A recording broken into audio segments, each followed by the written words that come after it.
اور اس میں سانپ نظر آ رہے ہیں۔ پھر اللہ کے رسول صلی اللہ علیہ وسلم نے ایک اور جماعت کی طرف سے گزرتا ہوا فرمایا کہ میں نے ایک جماعت کو دیکھا کہ اس کے آگے اور پیچھے کے شرمگاہ میں وہ سیدھے پھٹے پرانے کپڑے ہیں اور وہ جانوروں کے مانند یعنی بیل کے مانند جہنم کے کانٹے دار درخت سے وہ کھا رہے ہیں اور جہنم کے پتھر کھا رہے ہیں۔ اللہ کے رسول صلی اللہ علیہ وسلم نے جب اس منظر کو دیکھا فرمایا ہے جبریل یہ کون لوگ ہیں؟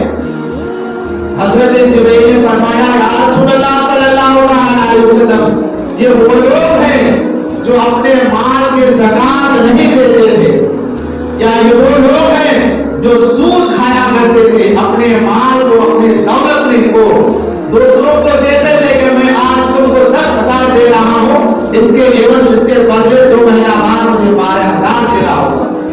یہ سود خوروں کا انجام یہ ہے کہ اس کے آگے اور پیچھے کے شرمگاہ میں پھٹے پرانے کپڑے ہیں اور وہ جہنم کے کانٹے دار درخت کھا رہے ہیں، پتھر کھا رہے ہیں۔ اللہ اکبر! سوچو مسلمان، اگر اللہ تبارک و تعالیٰ نے آپ کو دولت دی ہے تو اس کا صحیح استعمال کرو، ورنہ تمہارا بھی یہی حشر ہوگا مسلمان، اور تم دنیا میں بھی ذلیل و رسوا ہوگے اور آخرت میں بھی ذلیل و رسوا ہوگے۔ اس لیے اگر کوئی سود کھاتا ہے تو آج ہی رات کو توبہ کر لیں کہ مولا اب تک اگر میں نے گناہیں کی ہے، آج اس جگنے کی رات کے صدقے شب معراج کے صدقے تو پھر ہمارے گناہوں کو معاف فرما دے، ہماری توبہ کو معاف فرما دے۔ یقینی طور پر اللہ تبارک و تعالیٰ توبہ قبول فرمانے والا ہے۔ پھر اللہ کے رسول صلی اللہ علیہ وسلم کا ایک اور لوگوں کی جماعت کے پاس سے گزرنا ہوا۔ اللہ کے رسول فرماتے ہیں کہ اس کے پاس بہترین گوشت کی ہنڈی ہے جس سے بہترین خوشبو آ رہی ہے، اور اس کے پاس کچے گوشت اور سڑے ہوئے گوشت کی بھی ایک ہنڈی ہے، لیکن وہ لوگ سڑے اور کچے گوشت کو کھا رہے ہیں۔ یہ دیکھ کر میرے آقا کو تعجب ہوا۔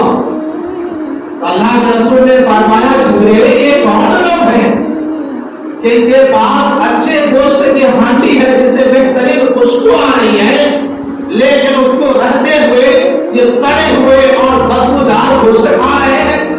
تو حضرت جبریل امین نے فرمایا یا رسول اللہ صلی اللہ علیہ وسلم یہ وہ لوگ ہیں جن کے پاس پاک اور حلال بیوی تھی، لیکن اپنی بیوی کو چھوڑ کر قوائموں کے ساتھ رات گزارتے تھے، ہوٹلوں میں، گھروں میں، خیروں کی بہن بیٹیوں کے ساتھ رات گزارا کرتے تھے اپنی بیوی کو چھوڑ کر۔ تو یہ وہ لوگ ہیں یا یہ وہ عورتیں ہیں جو اپنے پاک اور حلال شوہر کو چھوڑ کر دوسروں کے ساتھ عیاشی اور فحاشی بھی کرتی تھی، زنا کرتی تھی۔ یہ وہ لوگ ہیں۔ ذرا سوچو مسلمانوں، زنا کا انجام کیا ہے؟ جو بھی شخص اگر دنیا میں ایسا کرتا ہے تو کل قیامت کے دن اس کے ساتھ بھی یہی حشر ہوگا۔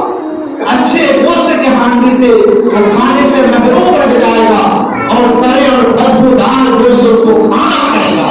اس لیے خدا کے واسطے ان عیب میں اگر جو بھی شخص مبتلا ہے آج بھی توبہ کر لے کہ اے خالق کائنات ہم نے آج تک غیبت کی ہے،